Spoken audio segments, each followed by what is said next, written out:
2.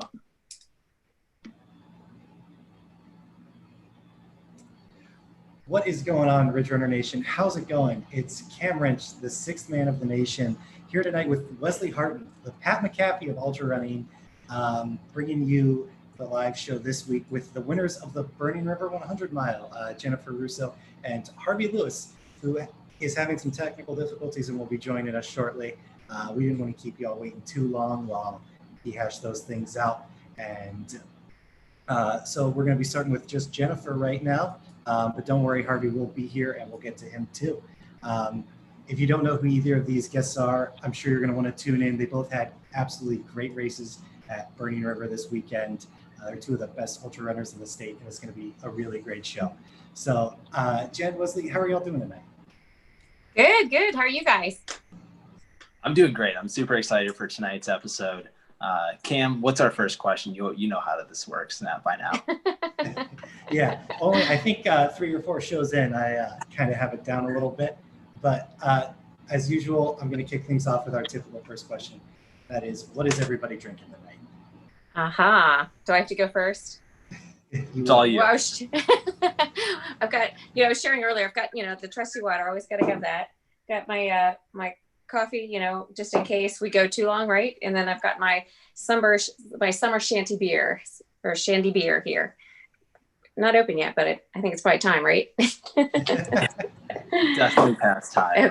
Okay. So we've got 2 Cincinnati guests on the show. So ironically, I just happened to pick up the Rheingeist Truth IPA nice. tonight. Just happened to work out that way, and it's awesome. Cam, nice one. What are you drinking? So I have here a Jackie O's Who Cooks For You IPA, or I guess it's a hazy pale ale, in honor of Alex Jackson, who absolutely loves Jackie O's Brewery, who also PR'd at Burning River 100 this week. Oh, nice. Obviously, he's a close friend of me and Leslie's, and we want to celebrate him. It'll be on tomorrow for the panel show about Burning River 100, and I'm sure he'll get enough love then, too. So you're giving him way too much praise right now. He doesn't need that. It was a big day for him. After the DNF last year. Either way, let's go ahead and get started. Jen, if you could start taking us through a little bit of what happened with your race. How was your training? Okay. Were there any highlights or lowlights on the day? Any really memorable hallucinations? Interactions with volunteers or your crew? Okay. Yeah, take us back to the beginning, like the training for the race, like when you signed up for it, and like what it's like to do it. Well, first of all, I have to say I love Burning River. It was my first 100 in 2016, and it was kind of magical. I was scared to death, but it was so much fun. I had a ball the entire time. So since then, I've been wanting to go back, but it just never seems to work out. The date doesn't seem to work out, so I hadn't been back. In the meantime, I was doing a lot of other different kinds of things, like more technical and hilly courses. So, just kind of some different stuff. So I was anxious to come back, and I actually spent the summer training for Bigfoot 200 out in Washington, but so sad, like everything else, it got canceled. So I hadn't really been doing, any speed work or anything. It was really just all about like the back-to-back long runs. I was mentioning I'd been out to Shawnee a lot. I love it out there, training on those hills and stuff. So I hadn't really, that was kind of the focus of my training over the summer, but a lot of higher mileage than I'm used to, a lot of back-to-back long runs and stuff. So, but then when that got canceled, I was kind of like, okay, I was afraid to sign up for anything. I was afraid everything would be canceled. And then I heard Burning River was on. And I was like, yes, I'll sign up for it and give it a shot. So going into it, I had no idea what to expect. The first time I ran it, it took me almost 28 hours to do it, but I was out there having fun. And so this round I thought, okay, I looked at, some of the past results. The course is different now too. It's, it used to be the point to point. Now it's the out and back. So I was looking at the course and I was looking at, some of the other runners. And I thought, most of my other races that are hillier, take me a fair amount longer. So I thought, okay, is there any way I could do sub 24? That would be like super cool. And then I looked at, some of the past results and I thought, man, if I could do top 5, I would just be on cloud 9. So I mapped out like kind of a schedule, finishing in 23 hours. I looked at it and I kind of laughed at myself. I'm like, yeah, right. That's not going to happen. But then I thought, you know what? I've never really like gone for it and pushed it. A lot of the races, like the mountain ones, I'm just out there, having fun, and it's all about finishing, finishing under cutoffs. But I wasn't so concerned about like, winning it. You had to win my age group now and then, but nothing huge. So anyway, so I went into it kind of aggressively, but I have to say the start line, it was so different for everybody this year doing that wave start, and they did an amazing job. It never felt crowded, and the atmosphere was so different. It just felt like, it was good and bad, I guess. You didn't have that super excitement of a big race kicking off, but at the same time, it was very chill. I just felt really kind of relaxed going into it. And I was talking to some other runners who said the same thing. Sometimes when that gun goes off, you go out too fast because, you're caught up and you don't want to get left in the back and, all of those sorts of things. So it was nice, and I ran a lot of miles this race by myself, whereas a lot of times I'll run with friends or, you meet people along the way, but I was kind of focused on, I met a lot of amazing people out there, and I shared some miles with some really great people. I had a few laughs, but also just a lot of quiet miles, which was kind of nice. So I really kind of enjoyed that. So I didn't really like a lot of races, you have these big stories about everything that goes wrong. Nothing major went wrong. It was a lot of fun out there. And I had one thing I was sharing before is I had no idea what place I was in. You can't tell, you start in different waves. I had no idea. And so I was excited to start seeing like who the winners were, like around mile 40, I was running with someone at that point. I'm like, I can't wait to see who's coming in. And somebody's like, yeah, Harvey's running. I'm like, oh, Harvey's running. Well, he'll be first. And so sure enough, I guess when I was at like mile 42 or something, I see Harvey just strolling down, crushing it, looking as relaxed as ever, smile on his face, just, having a great race, it seems. So that was fun. And then I was kind of counting the men to see, kind of who all was behind him. And then I was looking for the female leader, and, I was looking for a while, and then I saw this gal she was just crushing it. She was in a white hammer shirt, and she looked like she was winning it. She just looked like she was having a great day and looked really good. So anyway, I saw her come streaming by, and then I kind of lost track of, who was doing relays, who was running the 100 milers. I wasn't really sure. And when I rolled into 50, I ran into a gal I know. She's like, you're doing really good, but nobody ever said, you're in the top 5, you're doing really good. Cause I don't even know what people knew because, with the whole wave start and everything. So anyway, so I was having a lot of fun out there. The sun and the towpath, those sections get kind of brutal. Everybody was kind of melting a little bit, but it went pretty well. And then when I got to about before Sound of Music Hill, I want to say 65, there was a photographer up at the top, and I got up to the top of the hill and I'm running down. And he's like, hey, wait. He's like, I think you're second female in 13th or 14th overall. And I stopped and I turn around. I go, no, I'm not. I go, and I start telling him reasons why I'm not. He's like, stop talking, start running. Nobody's running down that hill like you are. Go catch them. He's like, but some of those guys don't look so good. You can go get them. And I'm like, okay. So I ran. But anyway, so everything went pretty smooth. I didn't have a career pacer, so I was carrying way too much stuff. I stopped to get headlamps, and I picked up 4 of them because I had some battery issues. So, there was all those kinds of little things, like packs chafing because I stuffed too much stuff in there, and I was having trouble eating. So I kept packing more gels and stuff in. I don't know what I thought I was going to do with them, but I just kept putting them in there. But then anyway, it was a great night. I shared some just quiet time by myself running. It was really nice. And then I guess it was around mile 85 that I saw these 2 ladies in front of me. And as I got closer, I realized one was the lady I'd seen in the lead earlier. And I was shocked. I was like, oh my gosh, is that her? I'm like, could that, what does that mean? And so I passed them like, hey, how you doing? And I got by her and I'm like, oh my gosh, I think that was the first place lady. I'm like, oh, does that mean I'm in first? And I started kind of freaking out, and then I got really nervous and I just kept running. And I'm like, okay, calm down. Don't just, so now it's all about, if I really am in first, don't do anything stupid, right? Don't trip, don't go too fast and bonk, just, stay calm. And I'm like, it doesn't really matter what place I'm in. I'm probably in the top 5. It's all good. Just finish the race, have a good time. But that was fun. So then as I went along, I was feeling pretty good, passed a few other people. And it was interesting because coming into the finish, I still really had no idea. And I crossed the finish line, and, I guess it was 3 a.m, totally different than another race. It's 3 a.m, it's dead quiet. Nobody's out there. And they're like, oh, hey. And they're like, first place female, I think, but we don't really know. And we can't say that because, the waves start, but well, wait, let me look. Yeah, I don't think there's a maid close to you. So it was just so funny because, they're like, well, you won, I think.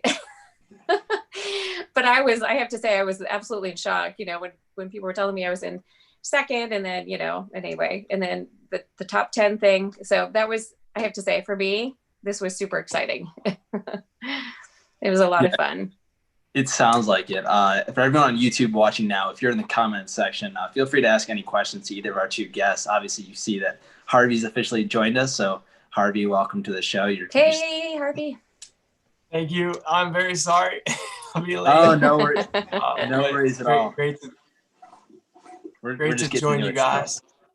Yeah. So what was your start time, Jennifer? And was that you've run this race before?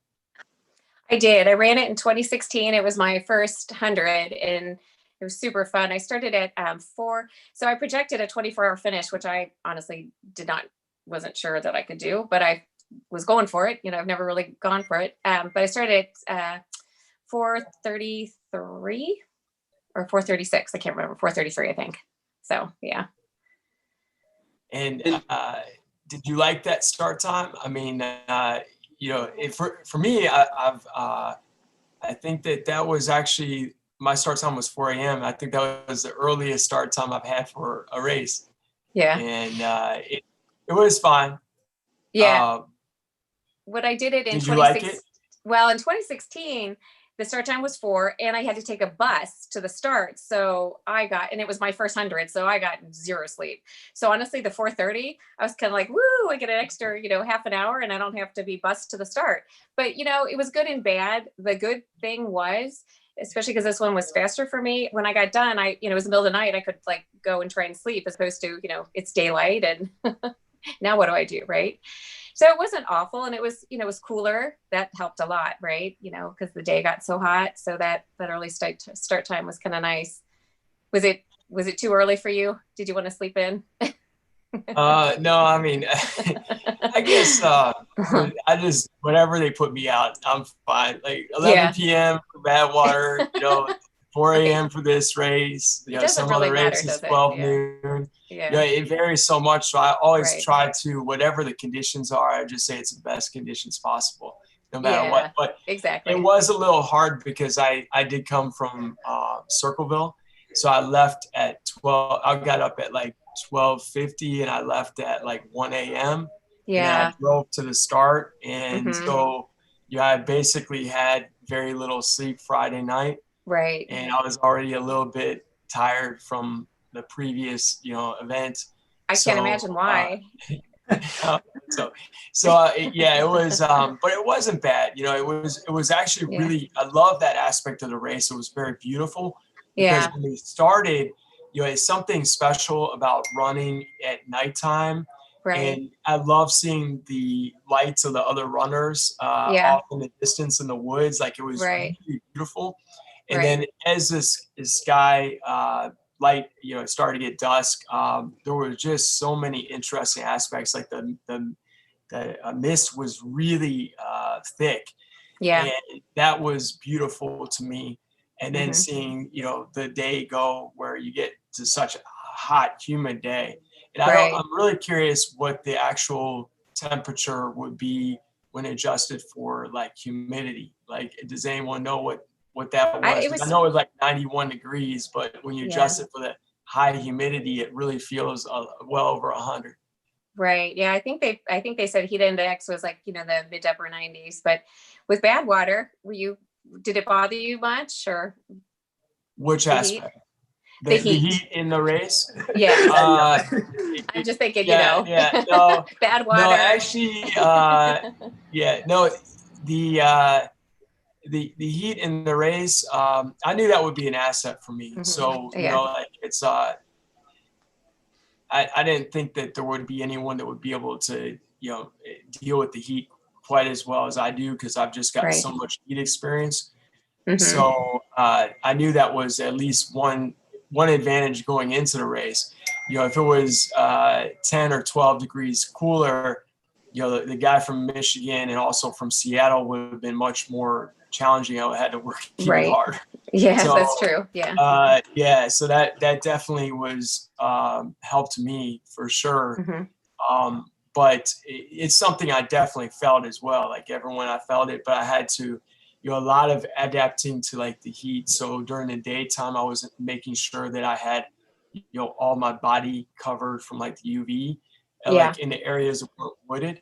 Like whenever we were on like the bike path and that section, and also like through the field and areas like the towpath where they were not covered by the woods. That sun was really intense. So I noticed like very few people actually wore like arm sleeves, and I didn't see that many people, or at least some people didn't seem to put sunblock on. Yeah, which I'm kind of surprised about.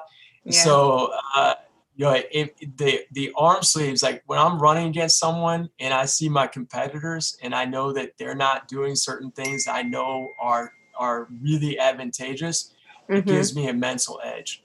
So I mean, seeing like that the other 3 people that were trailing or whatever were not doing certain things that they should be doing that would reduce the heat impact. And I already know that heat is something that I like to put myself into. That gives me an added mental edge, because I know that they're carrying more effort in areas that they could carry less effort. Right. So, yeah. Yeah. That's But for sure. so the heat was a definite advantage for me. So one thing I want to talk about real quick, Jennifer, like you are one of the most humble people. Just like looking at what you said about your race so far and the performances you've had previous to this, like you said, you didn't feel like you should be in this position, you just couldn't be in this second place or whatnot. But at Chattanooga 100 earlier this year, you placed in the top 5. In the No Business 100, you placed in the top 10 last year, and the Cool Jewel 100, you were top 10 as well. So what was it like? What were the emotions like for you crossing that finish line, knowing that you might have won the race? I mean, you didn't know for sure, like you mentioned, but like, what was that feeling like to know I might have just won this thing? I was shocked. I'll be honest. It was pure shock, because that's just, I've never outright. Well, there was a small 100K, that I won outright, and that was super fun. But I don't know. It still feels like, the people talk about the imposter syndrome. I think I still kind of have some of that. But I don't know. It was a great feeling, but it was so funny too. So I don't know. Like, I almost cried, to be honest. But at the same time, it was kind of anticlimactic, because I'm like, well, did I win? I think you won. You know what I mean? It was kind of like not really sure, but it was an amazing feeling. And when people kept telling me throughout the day, they're like, I think you might be in second. I'm thinking, there's no way, So it was super exciting. And I feel like a lot of the races I've done, some of the harder ones like Cruel Jewel and Eastern States, I was always afraid to push very much on those, or a lot of races, just because I'm afraid, you see all the people, they start out too fast, and then they're done, they're not able to finish because they started out too fast. And so I guess that's always kind of been a fear of mine. But I did say to a few people, I'm like, I hope I don't blow up, because I felt great. I didn't feel like I started too fast, but I was kind of afraid that might've been an issue and that I might blow up. But yeah, I can't even tell you. It was amazing. It was a wonderful feeling, something new for me. So yeah. So Jennifer, what do you think was the strongest? You ran your personal best race too, 400. Is that right? Is that your I'm sorry. best? Was that your personal best? I did a little virtual 5K and a half mile thing where I did do it faster, but yeah, I mean, this was trail only. So this is, yes, by far my personal best. Yes. Yeah, no, I mean, but your fastest 100 miler, was that your fastest 100 miler? Yeah, I mean, it's really impressive, because it's a more challenging 100 miler than like if you go to Tunnel Hill. I mean, you're gonna run a lot faster. Oh, so, sure. I mean, yeah. So what was the number one thing that you feel like you really excelled in with this? Was it pacing the first half to match the second half, or was it like nutrition that you did really well, or was there just like you felt like you physically trained really hard for this, or was there just everything seemed to come together well? Yeah, everything went pretty well. I was telling these guys, I was training for Bigfoot over the summer. I was supposed to do Bigfoot 200. So I did have more mileage under my belt than I usually do, but it was very much long, slow hills, not speed work or anything. So I really did not know where I would be with this race. When I was shooting for sub 24, I had no idea if that was realistic or not, because I didn't do any of the speed work or anything. So I don't know. I honestly got lucky. I felt very good and relaxed in the beginning. I didn't like I had kind of certain times I would hit certain aid stations, but I didn't really, I didn't ever feel like I was pushing too hard, I guess. And I'm usually really good about drinking. Like I know a lot of people get in trouble when they don't drink enough water. I did have a little of an issue with food, like trying to find good foods. Cause I know with the whole COVID, they were really limited on what they could have. So that was a little bit of a struggle, but I don't know. I think I felt very calm and relaxed the whole time. And I think, too, just running a lot of more miles by myself than I usually do was good for me. Just, I was able to just kind of run my own race, and I was able to just really kind of take it all in and enjoy it. And I don't know, I got lucky. I had a good day and felt good. So we have a question in the chat kind of going off that. Dave Clay 24 asked, it was a super hot day out there, and I heard there was like a 50% drop rate at the race. How are you able to maintain your hydration, like specifically out on the course? So I usually do mostly all water. I had a big hydration pack and I had a bottle. So I kept thinking, wouldn't it be nice to run with a handheld? It's so much less weight, it'd be so freeing, but especially with the heat, I thought I'd much rather have the water if I need it. So just a 2-liter bladder and a handheld. And I get thirsty a lot, so I drink a lot. There was at one point where I felt a little dehydrated, but the heat doesn't seem to bother me too much. So really just, with that, I think especially when you've got a bladder and you've got that hose, it's easy to just keep drinking. And I did also use the hammer, the heat, and that I think was helpful too. And salt. Yeah. I did take some of the salt pills that I think is crucial, like for me anyway, when you're on a hot day like that. That's awesome. Yeah, it was super awesome to kind of follow your race along on Run Sign Up or whatnot when they're providing some tracking. So it was fun on our end watching you excel across the finish line. I was awake, so I was up and shot some text and whatnot. I was like, Jen Russo just won Burning River 100, so it was super exciting. Before I did. What? You knew before I did. I don't know. I don't know. I don't know about that. Maybe I guess something could have still happened, but yeah, it was awesome. So congratulations on your. Well, thank you. Thank you so much. It was fun. Harvey, kind of transitioning over to your race now. First off, do you have a beverage tonight? Are you drinking anything? Yeah, and I noticed that my friend's wife's pulling up in the corner here. I don't know if it says Barbara Sharpie, but yeah, my beverage is my orange juice, and this is fresh squeezed orange juice. This stuff is dynamite. Yeah, it tastes straight off the Florida trees, and I don't mind spending a little extra money for it. But I can never get enough orange juice. I love it so much, to be honest with you. That's awesome. Yeah. A little quick tip here. I think if you go to the gear icon on the Zoom, you should be able to click edit name, and you may be able to change it on the fly. I can kind of keep talking here. Your orange juice matches your shirt color. But I think I'll get it fixed for teaching next week, though. Yeah, that's awesome. So people are curious on obviously going in this race. For you, it was a little different after doing a little adventure a couple weeks prior. What was your mindset going into the Burning River 100, and how was your training leading up to it and with everything? Yeah, well, I had talked to Jim and the race organizers and expressed an interest in running, especially after Badwater was canceled in July.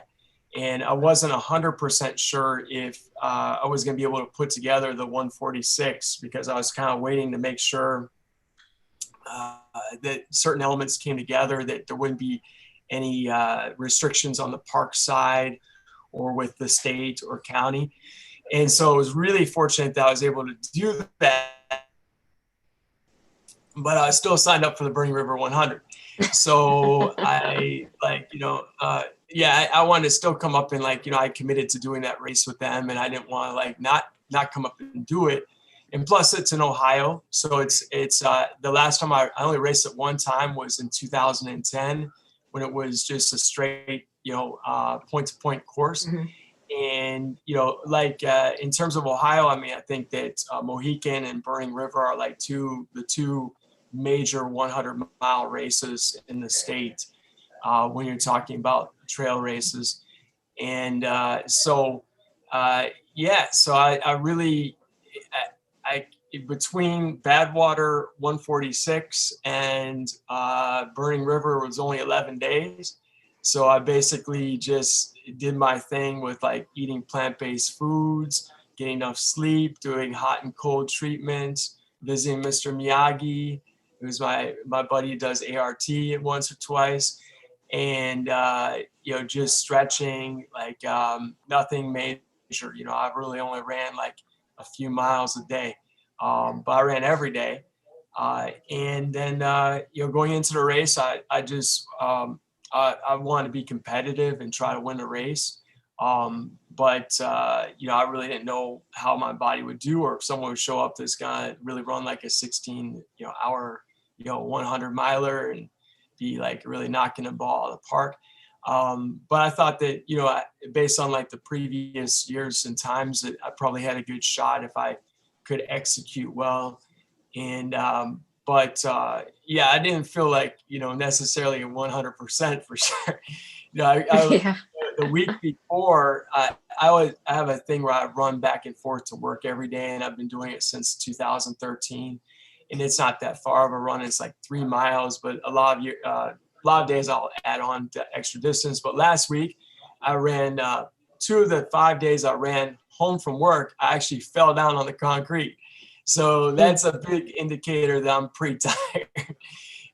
Maybe it was just the day of work. I don't know. Maybe it's just my legs were tired. But including Friday, when I ran home from work, it's only 3 miles. And I ran home from work at a very leisurely pace, just nice and gentle. And I managed to fall down like 2 miles, a mile away from my house. I mean, I roll with it. I'm no problem. But going into the race, getting like 4 hours of sleep after that and starting the race, early on, was not, 100%. But fortunately, it's like a chess match to me, and I like to play chess, in terms of running. And I feel like I can make it, if I execute really well, which I can. I'm pretty good with things like pacing, nutrition. I don't have any. I may not be the fastest person in the country in terms of like the 100 miler like Jim Walmsley, but I feel like I have no weaknesses, no weak spots. So if I can run competitively, I make it very difficult for someone to, it makes a very good challenge for any of the top runners, because they're going to have to really run a very good race to get me if I'm in that competitive mindset. And I don't know, that doesn't sound very humble, does it? World, I need to take some like lessons from Jennifer. What in the world? But yeah. So going into the race, I thought I might have a shot, but I knew it was going to be competitive. I knew there was at least 4 guys who were gunning for around that 18-hour or less mark, and because that's where the winning time was in last year or the year before that. And so I started off the race probably too fast, based on my energy level for that day. I ran the first 50 miles at in pretty close to like, I think 8 hours and like maybe 15 minutes. And that was with getting lost 4 times. So, which is no fault of the race. That was my fault. I was like half asleep, I guess, in the morning. But I made the big mistake of, one lesson you should always know, and I should have known it from doing the Appalachian Trail, is not to follow the person in front of you. You got to be your own, judge, and you shouldn't just blindly follow the person in front of you. But it's very easy to do, especially when you're a little bit tired, or human nature is to take the easier route. So like in one particular spot, there was a marking on the ground, and I was following the runner in front of me, and he went straight for about a half a mile. And then I was like, hey, I haven't seen any more of those flags. Have you seen any of those flags lately? He's like, Oh, shoot. Yeah. So we turned around. There was another guy that made the same mistake. And it was my bad. It was not like the fault of the race. They had a marking there. I should have like picked that up. But that's a big challenge. And I knew at that point, that the time wasn't as big of an issue as the mental aspect. And that could be something that could be relayed to everyone watching it. And I'm sure other people have been lost on a course before too. That's actually my record. I don't think I've ever got lost 4 times, but it wasn't like big loss. Like, I mean, three of the times were like, I got off by like 200 meters or something, less than that. And I think maybe some of that was because I was a little sleepy in the beginning of the race. It didn't happen in the second half of the race. Once I knew the race, then I didn't let it happen again. But in the first half, I didn't know the race course, and so I made that mistake. But it's mentally, it can get in your head, and you can make yourself defeated by getting yourself into negative thinking by getting off course. So that was really important to try to like make it to write that and just enjoy the opportunity to run with some other runners. So like that gave me a chance to run with a guy named Jay, who was running from Oregon. Like he was originally from Ohio, and he was in that area this summer with his father. But it was really neat having like that interaction with that fella. He said he loved Ohio. Like he said it was even more amazing than Oregon. And it was really nice to hear that, like, about our state. It was really special. So I took that as an opportunity. Like, I wouldn't have had that encounter with that man had I not, like, gone off course. So you have to make some positive from, negative aspect of having to do a little extra effort. So, and then the other thing I kind of made a little it was okay, but it was a little mistake is, after I got lost, I purposely like did my best to like catch up to the leaders. And so I ran probably like many of the 10 miles after that, I ran at like an 8-minute pace or a little faster than that. And so like, I'm thinking in my head, okay, I've given up 16 minutes, and that 16 minutes would have been so nice if you take it over 30 miles. Like, that would be an extra 30 seconds a mile. I could just like do whatever. So it's like I had to take that thinking and get it out and just think, okay, revamp and like forget that negative talk. You gotta think positive. And that's what I'm sure Jennifer was experiencing during the race and other aspects. You have to always focus on the positive, or you will self-destruct, So and then fortunately I was able to just kind of keep plodding forward, and just kept on moving along the course. But yeah, the first half of the course I ran a lot faster than the second half, but it was also hotter in the second half too. Yeah, no, that's crazy. So you led from the start. Did you ever get past anyone, or what was like that dynamic like? Oh yeah. So I mean, I led for like the first maybe 9 miles, and then I got lost. So then I was in like 4th or 5th place, and then I think it took me mile 40 or 45, maybe 40, about mile 40 before I finally got back to first place again. So it was even with that added effort for like 10 miles running very quickly for a 100-mile race, where I knew I was like, anytime I'm running a race, I know that if I'm running a 100-mile race like this,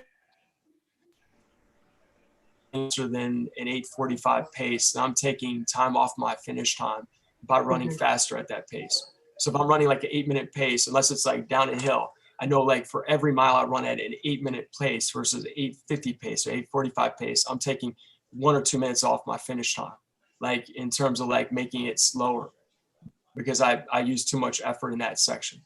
So, but I strategically wanted to do that because I want to place myself near the leader, so that if he was making a move, then I was able to make a move and match that.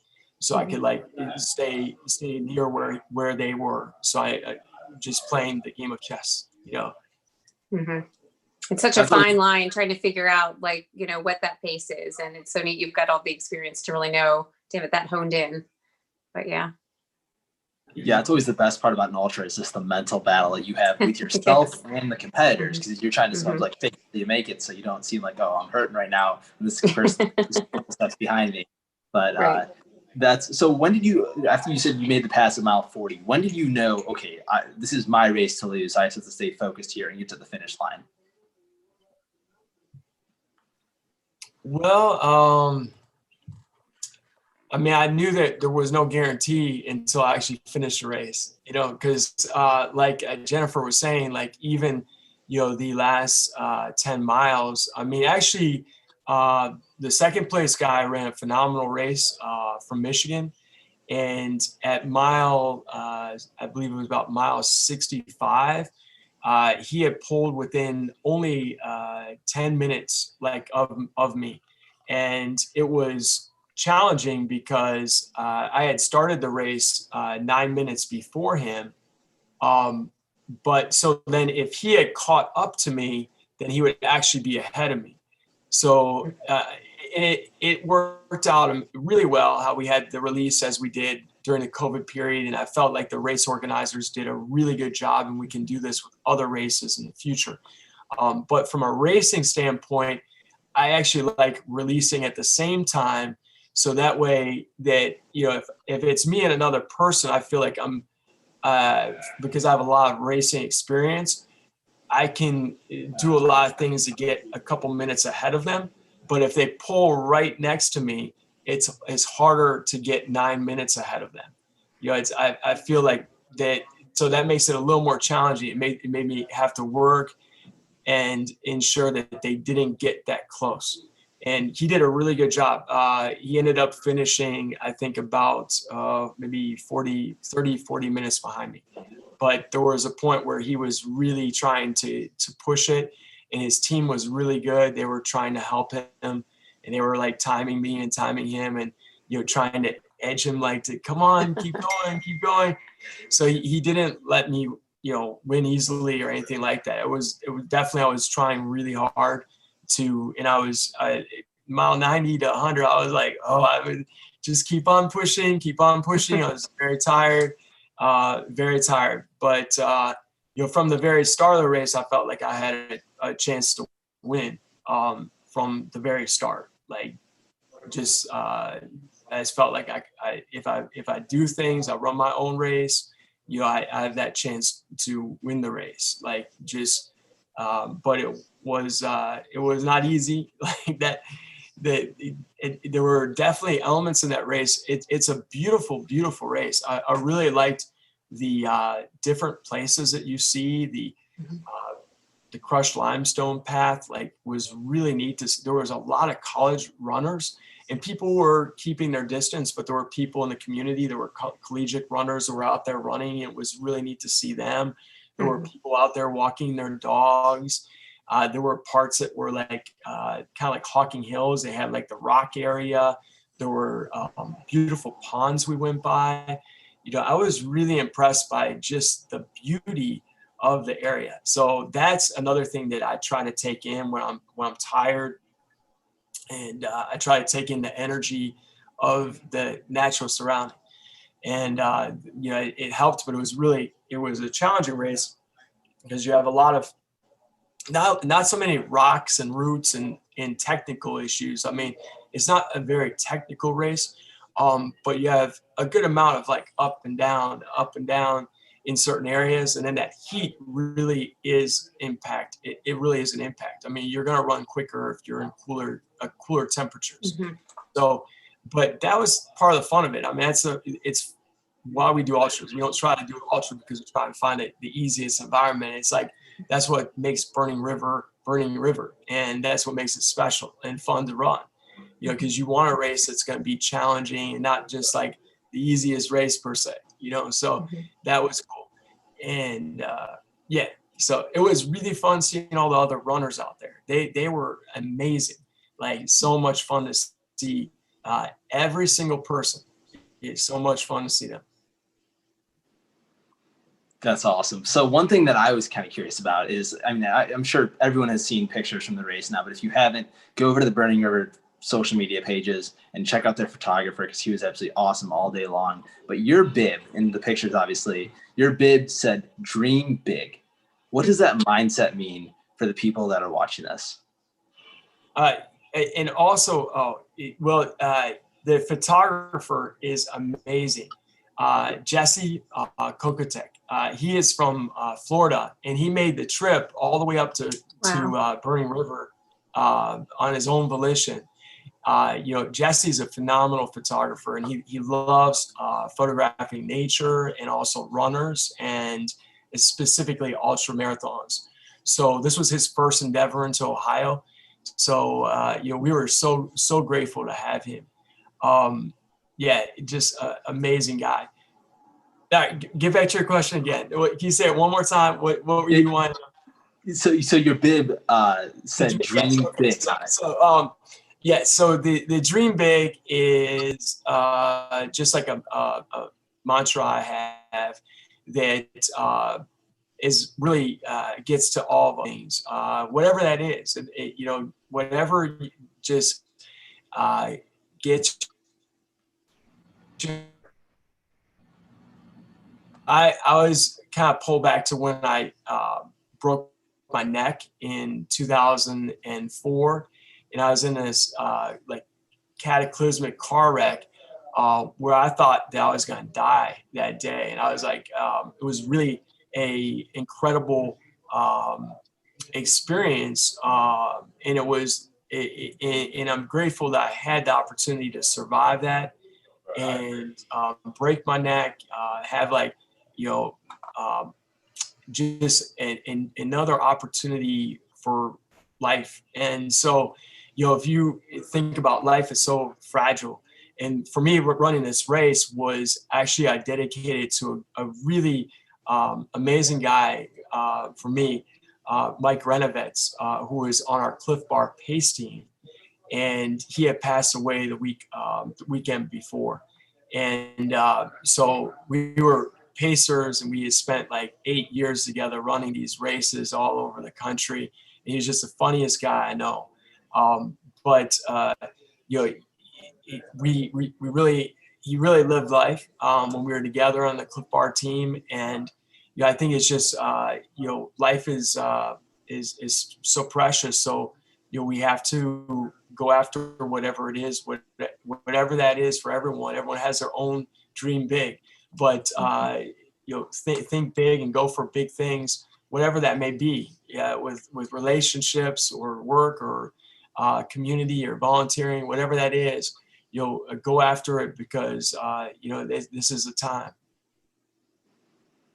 I don't know about everyone else right now, but I got goosebumps. That was actually incredible. It's awesome. That's one thing I remember. I saw it on your bib, and I just had to ask you about it. That's just super amazing. So everyone in the chat, if you still have questions, make sure you get those in there for our two lovely guests. We're kind of going to just transition to general trail and ultra talk with these two, because we still got some time. These two are absolutely awesome guests. So for those of you that do not know, Jennifer is a race director of Empower Ultras, and you can find them at Empower Ultras on Instagram and other social platforms.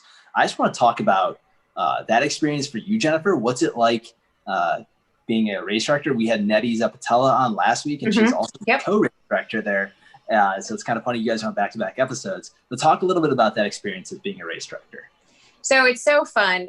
Nettie and I have run a bunch of races together, and we often talked about, would this be fun? And she actually directed on a volunteer basis for ORRC, the Ohio River Road Runners Club. That's a mouthful, isn't it? But she volunteered for several years, 4 years, I think, doing a lot of races there. And I've got a marketing background, and I've got my own marketing company. And we were talking about, wouldn't this be a lot of fun? So about a year ago, we decided to go into business together and put on some races. Well, darn COVID is kind of stomped on a lot of our plans, but we did manage to put on, our first run was last January. It was called the Night Owl, and it was a trail marathon up at Cedar Creek. We had a full marathon, a half, and then a 10K huge response. We sold out. We had all these people on the wait list, but we wanted to keep it kind of small for the first one. But everybody had such a great time. It was so much fun to run at night. It's great training.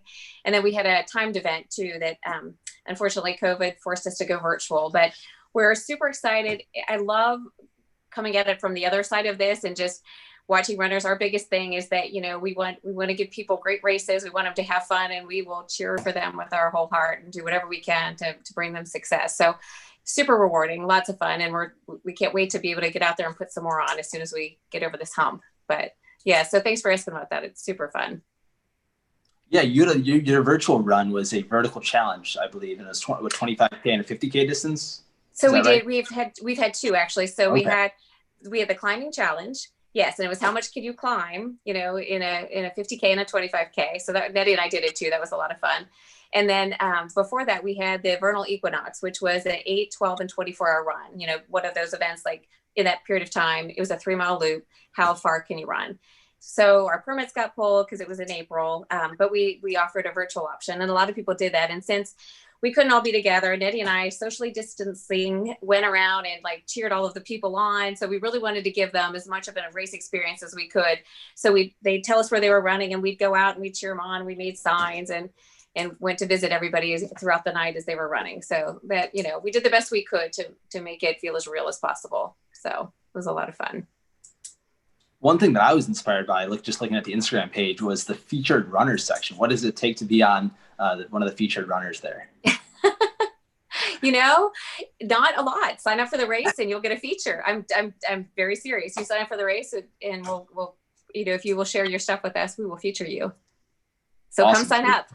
Yeah, go over to Empowered Ultras. They got a website on Facebook and Instagram. We'll put the link in the description, and you can be featured of one of the featured runners. So yep, we're getting on that website page here soon. We'll have that up soon. Awesome. Yep. So Harvey, right. Go for it, Cam. It's okay. Welcome back. Yeah. So I wanted to get to a couple more things that are in the chat. So Kevin Ford and Chadwick Robinson have both mentioned that they are both also teachers, and they both were really inspired by seeing Harvey out there on the course because he's also a teacher. I wanted to share that. But then Chadwick had something else to say, and he put it in all caps, but I'm not going to shout it, which is, what are each of your guys' guilty pleasures food-wise that you're embarrassed about? So maybe don't go that far if you're really embarrassed about something, but what are your post-race guilty pleasures? Let's say. I had pancakes the other day. Are we talking about when we're anytime or race time? Let's say anytime. Why not? Anytime. Well, my honey, Kelly, she gets really grossed out by some of the things I eat. So some things I'm not allowed to eat in the house. So for example, I like kimchi, like Korean kimchi. I like that. And she's like, no, you cannot eat that in the house. It smells too vile. And I actually like seaweed. I like this, Costco sells these packs of 12, like dry seaweed. And I actually use a lot of that doing the 146 because it's got a lot of sodium in it. But the only drawback is that you need to probably brush your teeth or wash some water because you're gonna get little green pieces in your teeth. So the seaweed is really good. I rave by that. That's like jet fuel. Okay. But yeah, that's probably.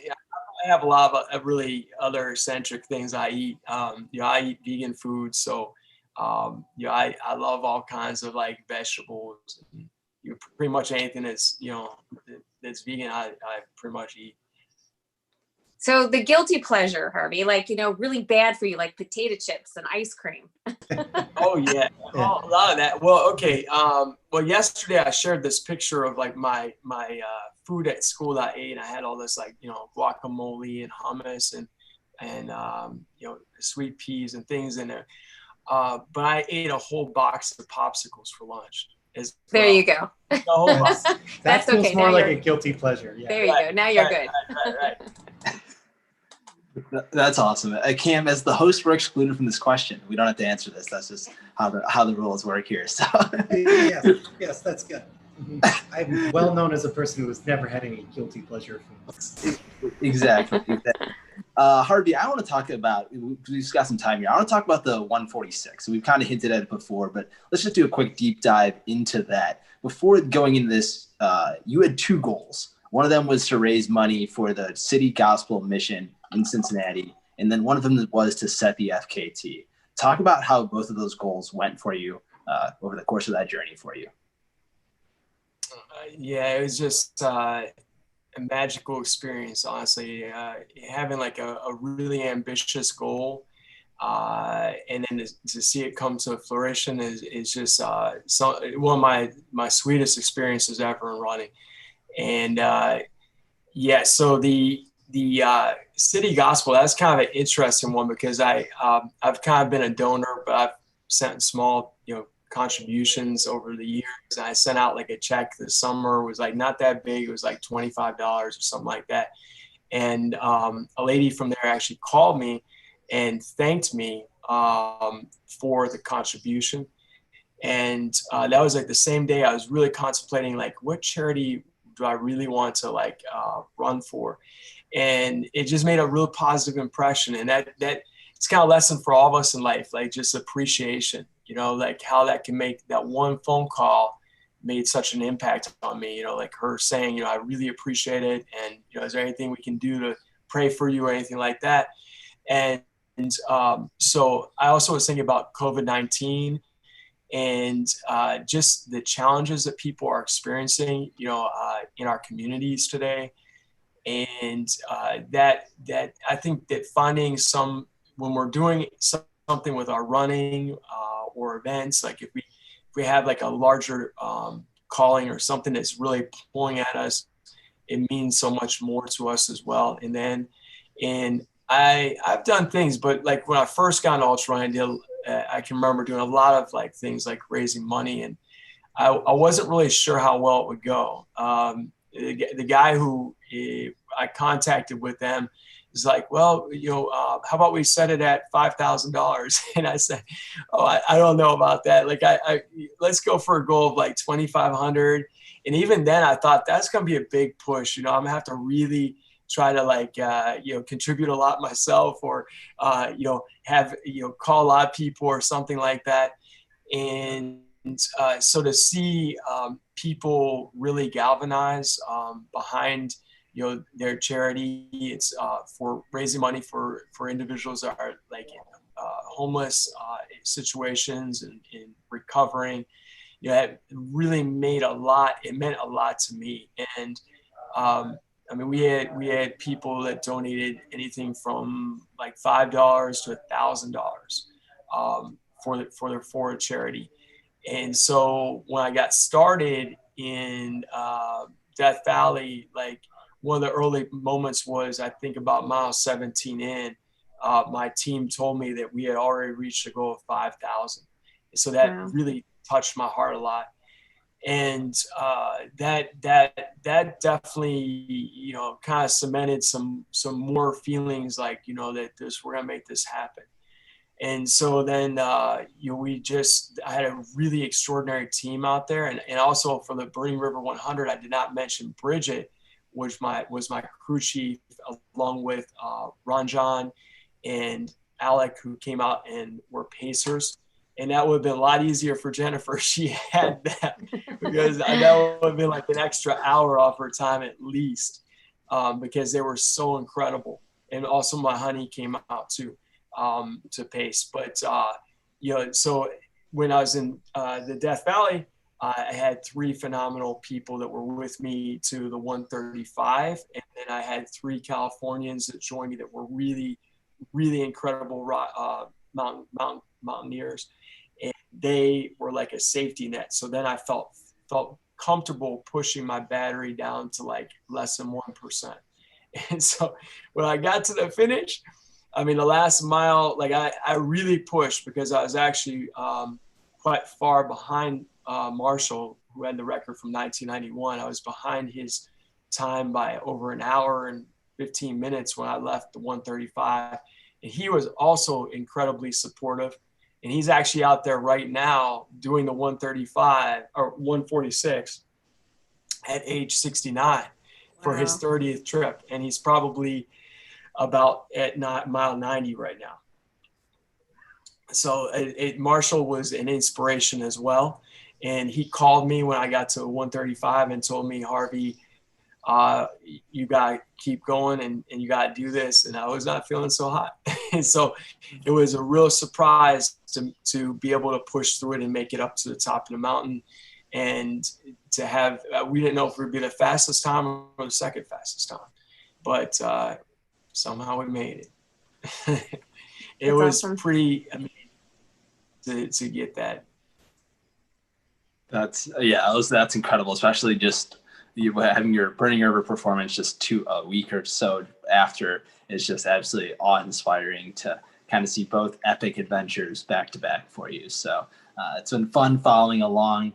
People, if they don't follow Harvey or Jennifer on any social media, you guys got to start following these two, because all they do is just absolutely incredible. Quick thing, Harvey, you have a film that's being made about you that was supposed to be in theaters, I believe, at this time, but it's going to be a little postponed. Talk about that real quick. Well, it's really about my father and I, but he's more the star of the show. But it really is a film that kind of relates to anybody. They don't have to be a runner to enjoy it, and it's really well done. It's I think it'll surprise a lot of people. It's won over 10 film festivals, and it was supposed to be coming out in this last April. We already had scheduled to go out to the premiere in LA, and unfortunately COVID happened. So I'm just like, I see everything else that's happening in the world right now, and this is just like, it's okay, no worries. It's like so we're just gonna roll with it. But the distributor and the director and producer, they're in a process of deciding whether or not they're gonna like wait until it might be feasible to have it in a theater, or if they'll just release it to streaming service. So either it will come out maybe in the next like 10 months, or it'll go to some streaming service that hopefully most people can see, in 10 months. But it's I think people will enjoy it. Like it's got some comedy in there, and I fall down a lot, so I laugh at my clumsiness. Yeah, all right, that's good to hear, and we'll make sure to put links to all of your social medias and maybe something about the film in the description down below. But we've got just a couple of minutes left here. I want to run through a couple of quick questions before you guys take off. But what is the one thing at an aid station that you can never leave? Go for it, Jennifer. Oh, yeah. Water. Water. I drink lots of water. And I'd say one of the biggest things I put in my drop bag is headlamp. Like, when it's that time to grab the headlamp, because if you forget that, you're toast, right? Yeah, for sure. And it looks like Wesley's having some issues here. I'm sure we'll get that figured out in the meantime. But what about you, Harvey? What can't you leave an aid station without? Yeah, it would have to be, especially at Burning River, was enough liquids. Like I did a little bit different strategy than most of the runners I saw there. I was really running light. So I start off with one simple hydration bottle, which kind of fits nicely in my shorts. So I'm like very, I try to be as smooth as possible in terms of my form, and also have this symmetry across my body. And so I started off that way. That was fine for like the first couple hours. And then I knew as it was getting warmer, I had to add 2 bottles. So I had 2 simple hydration bottles. And actually most of the time when I'm doing races, I can get away with only like having 1. So they were just, the aid stations were far enough apart that I had to have 2. And then when it got really warm, about 11 o'clock, no, maybe it was around 12 to 4, I actually got to a place where I was feeling a little bit dehydrated, slightly. And so I actually added a backpack, a small running, like mountain backpack. It's super, super small. And I just put my 2 simple hydration bottles in the front, and I added like a small bottle of watermelon juice, or I would like rotate whatever I had in the backpack. But yeah, I needed the 3 bottles for about 2 or 3 hours out there. So that means like every 4, or it was 5.8 miles was the furthest distance we covered. So in 5.8 miles, I was definitely drinking 3 bottles of liquids, and that was sufficient, you know, for me. So liquids were really important. Yeah, definitely seems that way. I'm trying to remember, and Dr. Piperata will probably be upset at me since I don't remember this, but I think it's above 40% humidity that sweating doesn't actually cool down your body as much as the liquid that you put out, right? So it actually sort of fails at that point. So you just have to continue to take in more and more liquid, and you're not getting the same evaporative cooling effect. Don't quote me on that. It's been about 3 years since I took human biology. But yeah, and then so sort of keeping with this theme of what happened to y'all at Burning River. Well, how about, I got a quick question for you, Jen. Sure. Was there any like little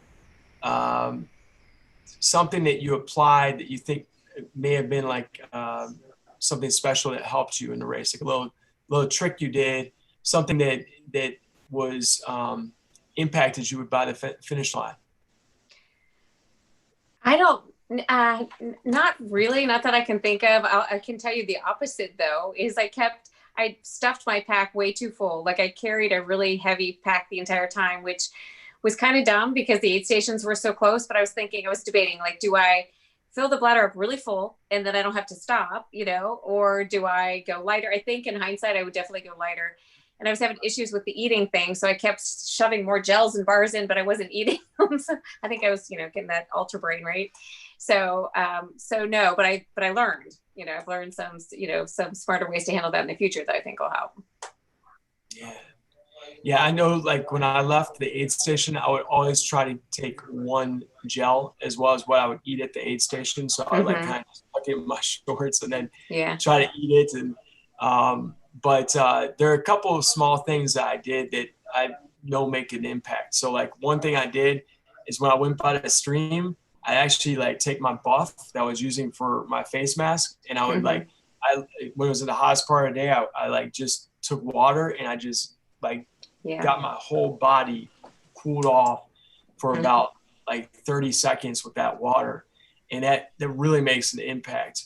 And the other thing is stretching. And I mean, it's very rarely that I see any runners stretching much.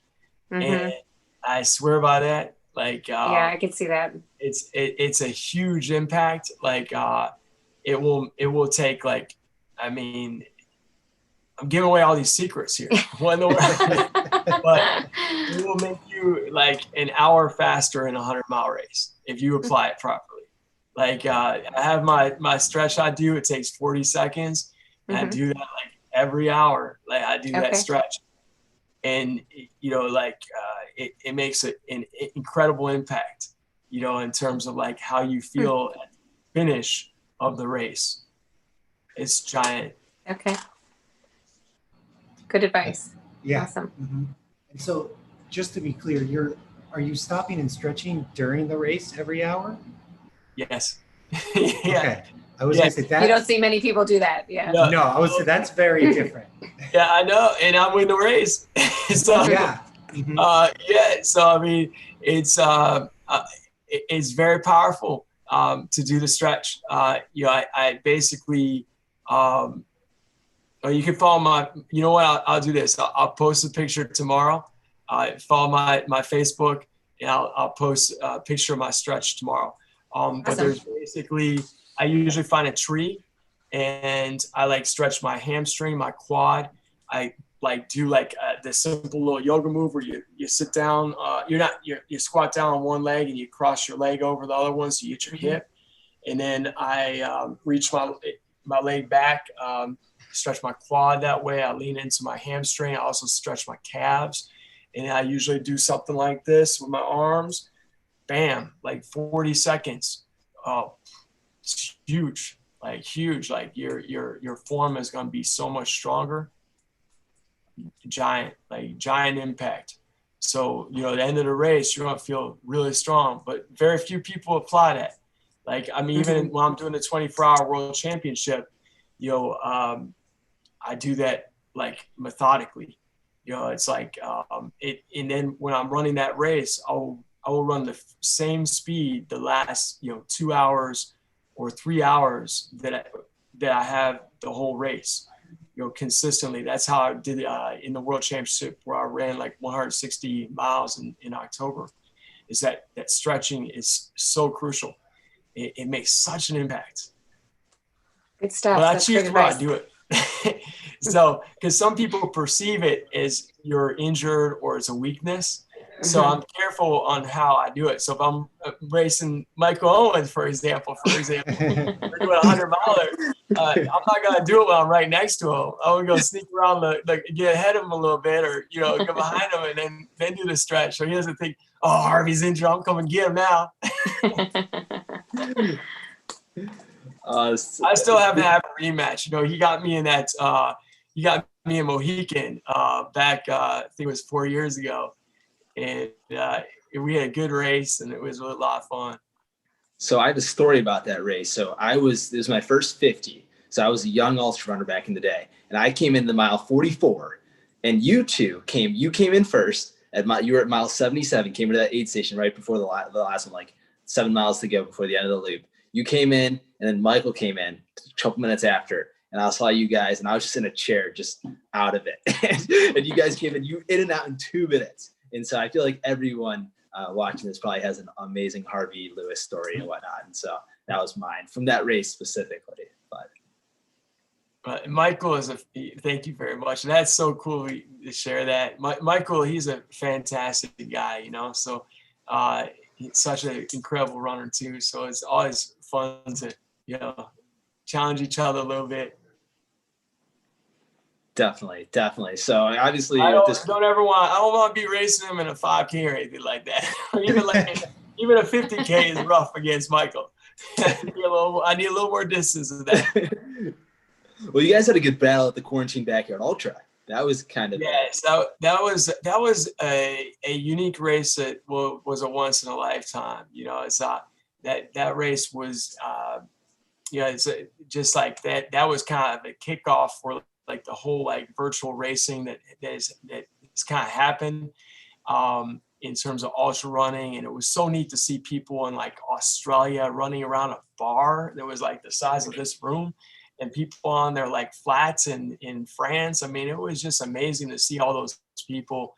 The lady from Sweden I think it was Sweden, that was running up in the frozen tundra. That was phenomenal.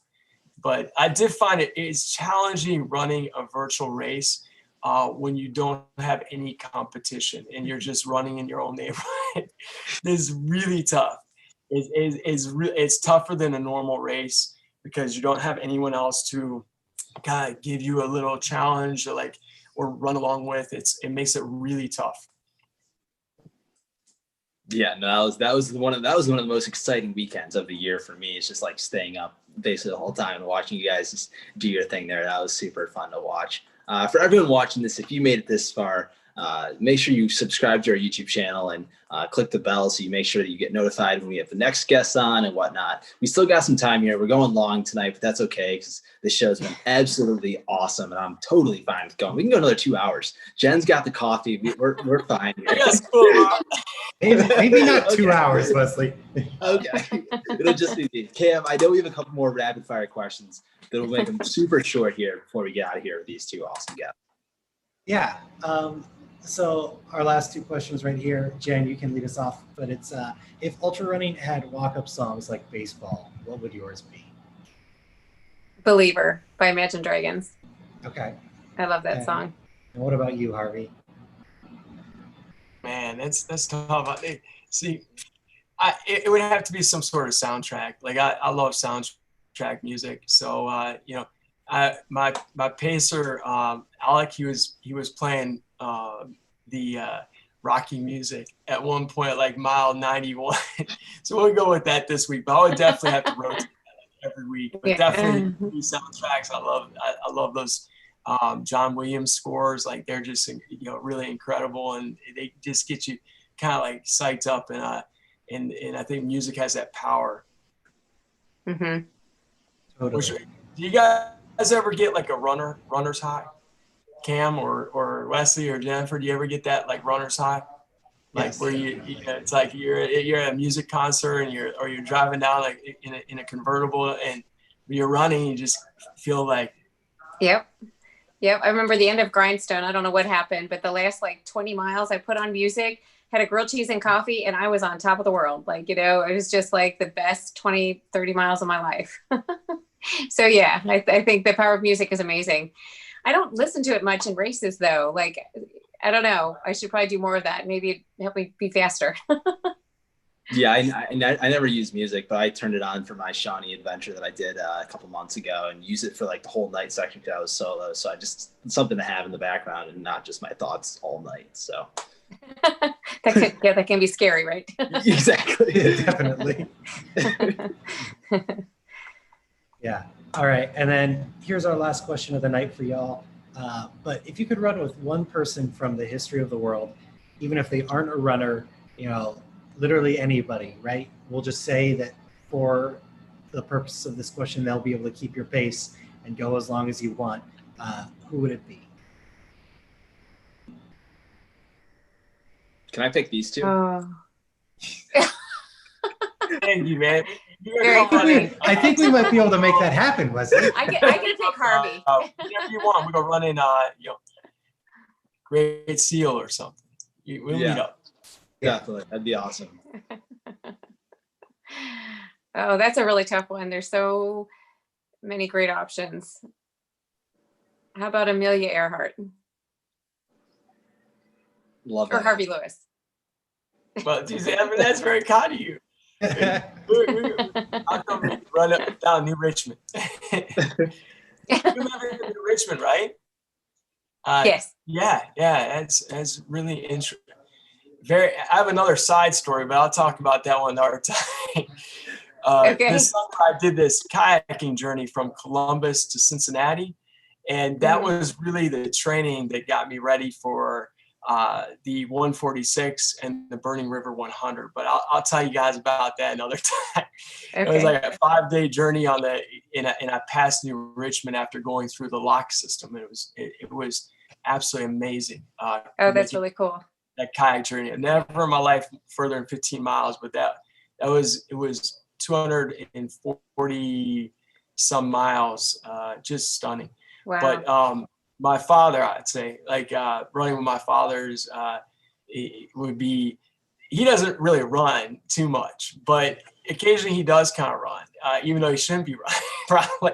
But on the Appalachian Trail, my dad got really, he really got into it, and he's in good shape for hiking, but he would occasionally just decide he was going to just run along with me, even though he doesn't run at all. And I'd say, Dad, don't run. That's dangerous, because there were like all these roots and rocks, and I kept on falling down all the time. But amazingly, he never fell down. I don't know how he did it. But running with my father would be, the icing on the cake at any time. or just hiking That's or awesome. canoeing or whatever else it might be. That's a great answer. I'm always shocked at like the general wholesomeness of these answers. I always expect like somebody super famous or like a past president or something. Or us. No one said us. Oh, you know, Darn. yeah.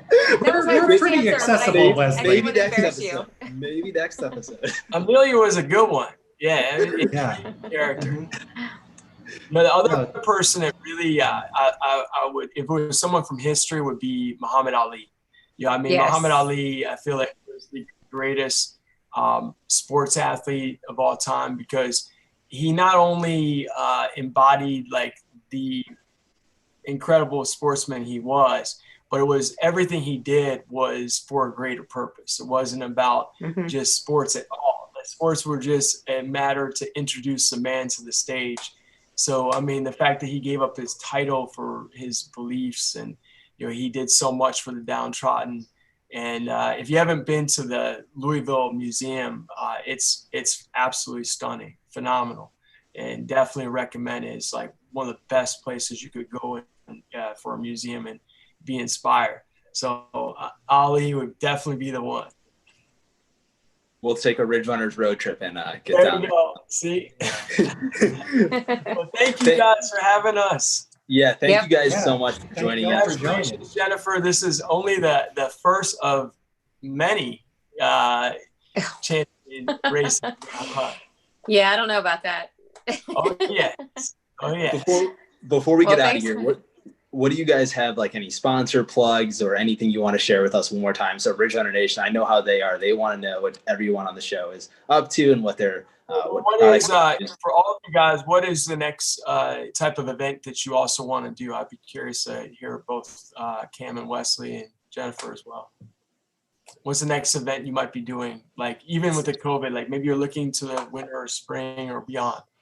I've got a few things I'm looking at for the fall. I'm not sure exactly what's going to happen, and so much it depends on, you know, what looks like it might be canceled. But I do for sure. Well, hopefully, if anything's for sure, I've got Bigfoot 200 rescheduled for next summer. So that's a big thing for me. Super exciting, kind of a little bit more of a challenge. So it should be fun. Yeah, mine's a little. Climbing, how much climbing is in Bigfoot 200? 42,000, something like that.